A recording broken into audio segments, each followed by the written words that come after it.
Bonjour, bonjour, j'espère que vous allez bien, que Dieu vous bénisse infiniment. On est le lundi 30 novembre, fin du mois de novembre. Qui dit fin du mois de novembre, début du mois de décembre, qui dit mois de décembre, c'est le mois le plus festif de l'année. Donc on va se faire plaisir parce que quand même cette année a commencé d'une manière un peu particulière. Donc, on a eu les confinements, les reconfinements, le confinement allégé, les autorisations finalement de pouvoir sortir même s'il y a le confinement, etc. Ah, bon, entrons dans un mois qui va plus nous inspirer la fête, être ensemble, passer du temps ensemble, se faire plaisir, etc. Alors, je vous souhaite vraiment une excellente fin de mois de novembre et un merveilleux début de décembre et puis un très bon mois de décembre et tout. Bon, pour ceux qui fêtent Noël, yes, on va faire la fête. Et ceux qui fêtent pas Noël, ben, c'est pas grave, hein, c'est quand même le mois de la fête. Il y aura des décorations dans les rues, ça va être illuminé, ça va être merveilleux. Donc vraiment, l'objectif est de se faire plaisir et de profiter parce que il n'y a pas de mal à faire la fête, au contraire, donc ça fait du bien, ça fait du mal à personne, donc profitons-en. Bon, chacun fait comme il veut, mais voilà. En tout cas, excellente journée à vous et bon début de semaine en tout cas. Et cette semaine, on va parler sexualité. Donc, qui dit se faire plaisir, le sexe aussi entre en compte. Donc, sexualité en mariage. Et pourquoi particulièrement sexualité en mariage? Parce qu'il y a beaucoup de personnes, que ce soit des chrétiens ou des non-chrétiens, hein, donc parfois, bon, pour ceux qui ont pratiqué le sexe avant le mariage, par exemple, certains ont tendance vraiment à s'appliquer, à varier, à être créatifs, etc. Mais une fois qu'ils sont mariés, c'est comme si en fait ils faisaient ça seulement pour on va dire, attrape homme ou attrape femme. C'est comme si ces personnes-là le faisaient juste pour réussir à avoir leur partenaire. Et puis bon, une fois qu'on est marié, donc c'était l'objectif. Donc chacun reste un peu sur ses acquis et se repose sur ses lauriers. Ça, c'est la pire des choses à faire. Quand on est marié, c'est même le moment de se donner à fond, d'être créatif, donc varier les plaisirs, varier les moments, varier ceci, varier cela. Donc vraiment, c'est pas le moment de laisser la routine entrer, laisser les mêmes choses se répéter, etc. Non, ça c'est le meilleur moyen de tuer vraiment le couple, hein, parce que un couple, c'est 80% de sexualité et le reste compose les 20% qui restent, quoi. Donc vraiment, vraiment, c'est très important. Ceux qui pensent que faut pas s'appliquer en mariage, vous vous trompez lamentablement. Et vous avez aussi des chrétiens surtout qui ont été mal renseignés, que ce soit par rapport à leur culture, par rapport on va dire, ça dépend aussi de la personne qui leur a enseigné la parole. S'il était un peu plus coincé ou mal informé ou avec une certaine culture, du coup on a tendance un peu à mélanger tout ça et puis à rendre un peu ennuyeux ce que Dieu a donné de plus fun à l'être humain. Et c'est bien dommage, quoi.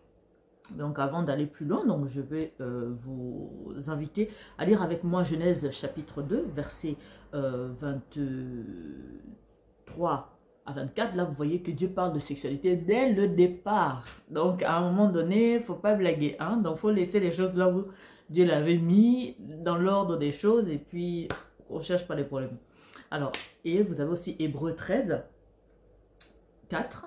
Qui va parler un peu de fidélité et puis de tout ce que Dieu interdit, quoi, dans le mariage. Donc, parce que certains pensent que entrer dans le mariage, ça ne signifie pas arrêter avec notre passé, que ce soit les ex, que ce soit l'infidélité, etc. Donc, à un moment donné, faut savoir ce qu'on veut, hein, parce que quand le mariage, il se trouve qu'il y a 3, 4, 5 personnes dedans, ça gâche tout, hein, donc on évite. On évite. Donc, comme je disais, on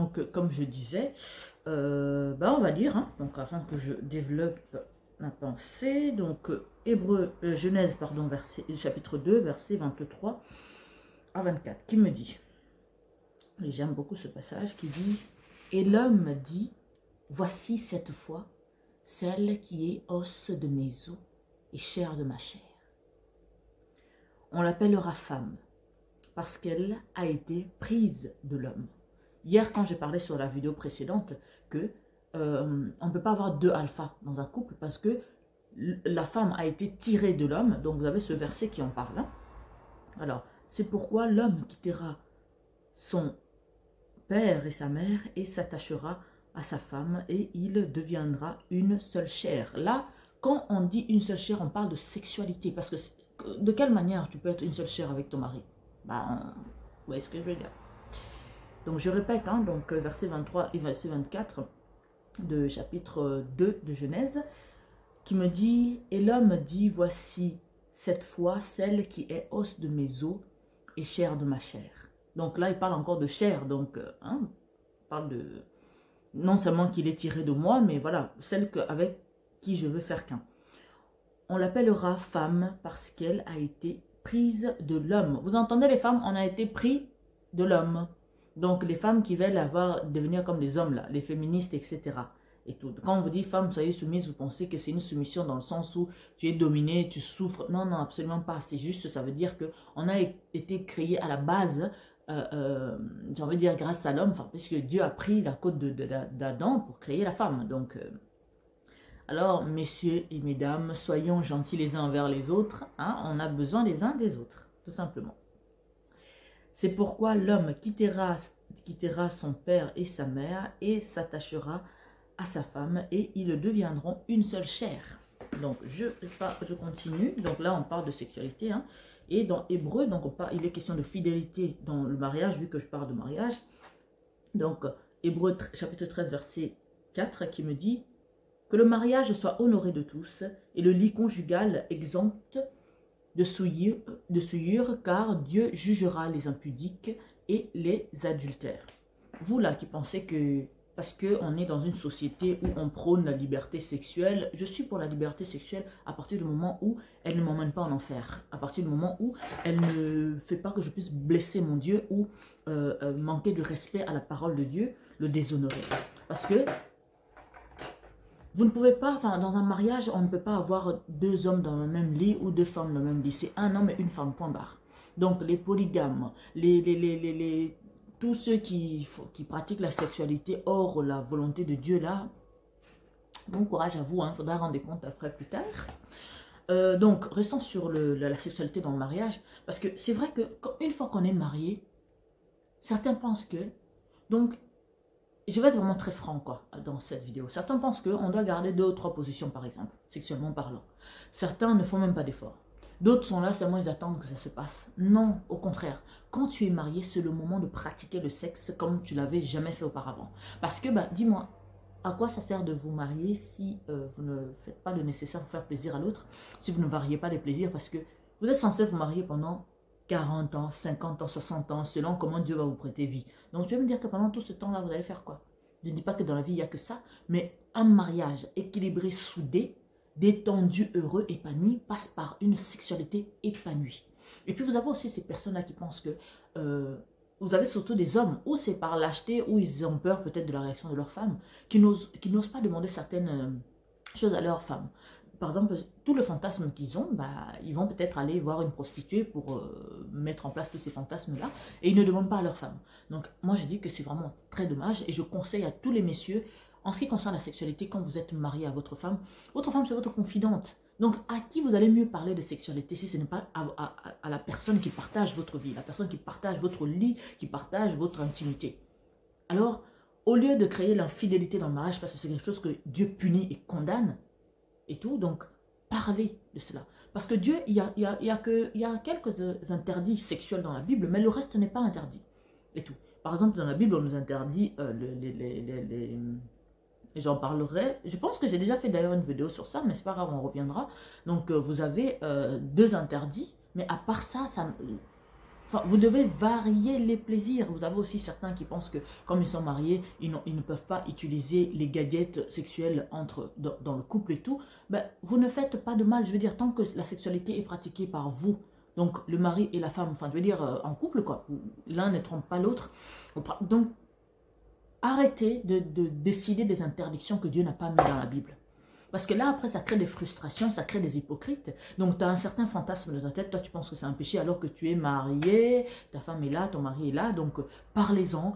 Après, vous avez aussi certaines pratiques que... J'ai vu une comédienne là, qui s'appelle Ruby, qui a publié en fait quelque chose sur un coach qui expliquait que en fait, le fait on va dire, de lécher le sexe de sa femme, Enfin, le coach disait que ce n'était pas... Enfin, si le mari ne veut pas le faire, ça veut dire qu'il n'aime pas sa femme et tout. Et puis, j'ai lu un peu les réactions, hein, les réactions de plusieurs personnes, des religieux, des gens qui ont été élevés d'une certaine manière. Bon, je comprends que quand on a une certaine culture, ça peut choquer, mais grandissez un tout petit peu. Vous savez, dans la sexualité, il y a mille et une façons de se faire plaisir et tout. Donc, c'est vrai qu'il y a certaines choses peut-être que vous n'avez jamais entendu parler, que vous n'avez jamais expérimenté. Ça ne veut pas dire qu'elles sont mauvaises parce que vous ne le connaissez pas. Non, tout dépend de votre éducation, de votre culture, de vos coutumes. Donc ça, après, c'est des règles. Vous savez, la culture, les coutumes et tout, c'est des règles établies par des hommes. Ça n'a rien à voir avec... ça n'a rien à voir avec Dieu. À partir du moment où cette coutume ne t'empêche pas de faire la volonté de Dieu ou ne t'écarte pas de la volonté de Dieu, oui, tu peux le pratiquer, il n'y a pas de souci. Mais quand cette coutume commence à te frustrer, commence à te coincer dans une certaine position, c'est pas évident. C'est vraiment pas la peine. C'est pour ça que je conseille vraiment aux couples, lisez la Bible, hein, et libérez-vous des idées reçues. C'est pas parce que votre pasteur, pour lui, c'est choquant de lécher, on va dire, le vagin d'un homme, le pénis d'un homme, excusez-moi, et l'appareil génital d'une femme, que c'est un péché dans la Bible. Non, enfin je veux dire, il y a des interdits dans la Bible sexuelle qui sont écrits, mais celle-là n'entre pas en compte. À part le fait que les deux personnes du même sexe, par exemple, dans la Bible, ça c'est interdit, qui doivent avoir des rapports sexuels. Je ne suis pas en train de vous juger ou je condamne personne, chacun fait ce qu'il veut, mais moi je vous parle selon la parole de Dieu, je m'adresse aux chrétiens. Donc je veux juste libérer les chrétiens des idées reçues, libérer les chrétiens de cette frustration qu'ils ressentent, parce que tu as certaines envies, tu as certains fantasmes dans ta tête, mais tu n'oses pas le dire à ta femme, tu n'oses pas l'expérimenter, et tout. Et puis vous avez des femmes, hein, qui n'osent pas aussi dire ce qu'elles aimeraient que leur mari puisse leur faire, parce qu'elles ont peur d'être traitées de prostituées, etc. Donc non, vous savez, dans un couple, quand on s'aime, on dialogue, on exprime, faut toujours vous exprimer, même si ça risque peut-être de choquer. Exprimez-vous, libérez-vous, que l'autre sache ce que vous avez dans la tête, que l'autre sache ce que vous avez dans le cœur. Vous pouvez parler, vous préparer, vous entraîner. Vous savez, il y a certaines pratiques, hein, on a peur de les pratiquer parce qu'on a peur de souffrir, parce qu'on ne sait pas comment s'y prendre. Mais vous avez des livres. Franchement, aujourd'hui, c'est plus comme à l'époque de nos grands-parents ou de nos arrière-grands-parents. Mais vous croyez que nos arrière-grands-parents faisaient comment? Vous croyez qu'eux, ils ne prenaient pas du plaisir, ils n'expérimentaient pas? C'est pas parce qu'ils ne nous en parlent pas, parce qu'il y a des cultures où je comprends tout à fait que la sexualité est tabou, bon, parce que c'est comme ça qu'ils ont été élevés. Mais vous croyez que nos grands-parents ne prenaient pas du plaisir? Ah non, enfin, je suis désolée, enfin, je veux dire, la sexualité n'est pas née d'aujourd'hui, hein. Nous, on commence à découvrir certaines choses aujourd'hui, mais c'est depuis des siècles. Je veux dire, depuis Adam et Ève, la sexualité existait déjà. Après, c'est vrai qu'ils n'avaient peut-être pas les gadgets qu'on a aujourd'hui et tout, mais voilà, je veux dire, ils prenaient du plaisir d'une manière ou d'une autre. Alors, ce que je voudrais juste conseiller aux couples mariés, en tout cas des chrétiens, c'est enlever ces idées-là de la tête, que la sodomie est un péché, la ceci est un péché, regardez dans la parole de Dieu ce que Dieu dit et libérez-vous. Quand vous êtes marié, vous avez le droit d'exprimer vos plaisirs comme vous voulez, vous avez le droit d'expérimenter à partir du moment où ça n'implique pas 3 personnes, parce que Dieu dit bien sûr que le mariage soit honoré de tous, que le lit conjugal ne doit pas avoir plus de 2 personnes.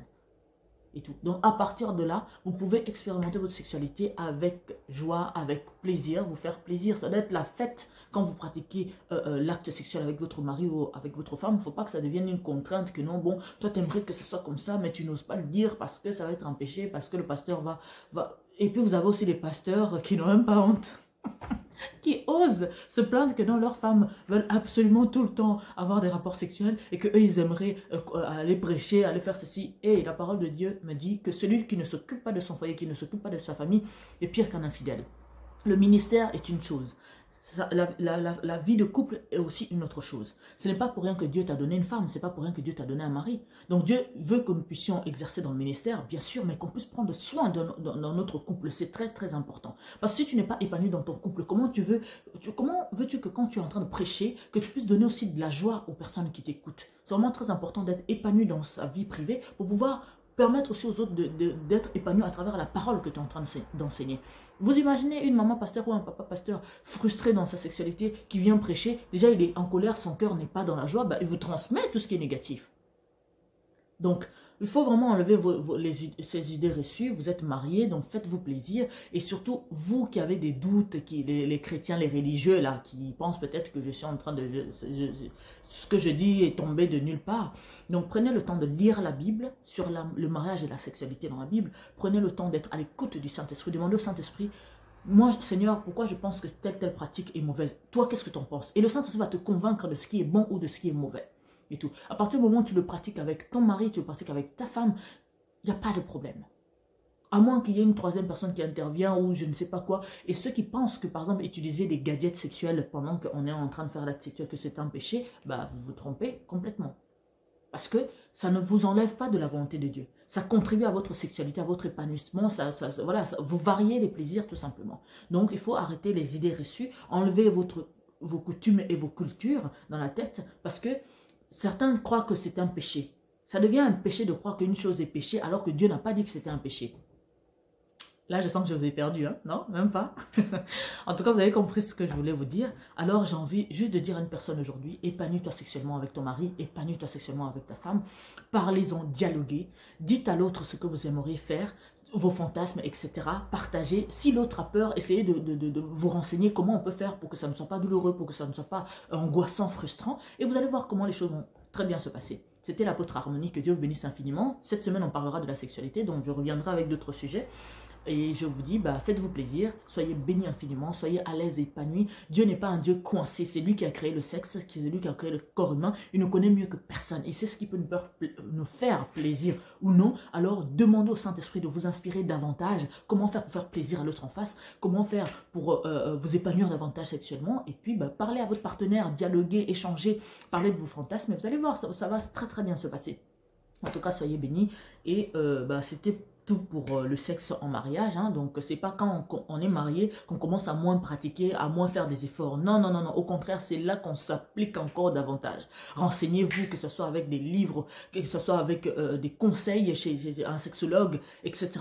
Tout ça contribuera à vous permettre de vous épanouir davantage sexuellement, à varier les plaisirs encore et encore, et continuer à consolider votre intimité, votre couple. Voilà, hein, ça fait grandir aussi votre amour tout simplement. Donc voilà. Il ne faut pas se priver de ça. Donc, pour retrouver nos vidéos, donc vous allez sur YouTube, vous tapez Centre de Gloire Emmanuel et on a des pages Facebook, Apôtre Olivier Cambola officiel et Apôtre Harmonie pour vous servir. Que Dieu vous bénisse infiniment, que le Saint-Esprit soit vraiment votre guide, votre enseignant. Arrêtez les idées reçues. Quand les idées sont bonnes, ok, on prend. Mais quand on commence à douter, on commence à être frustré, on ne sait plus où donner de la tête.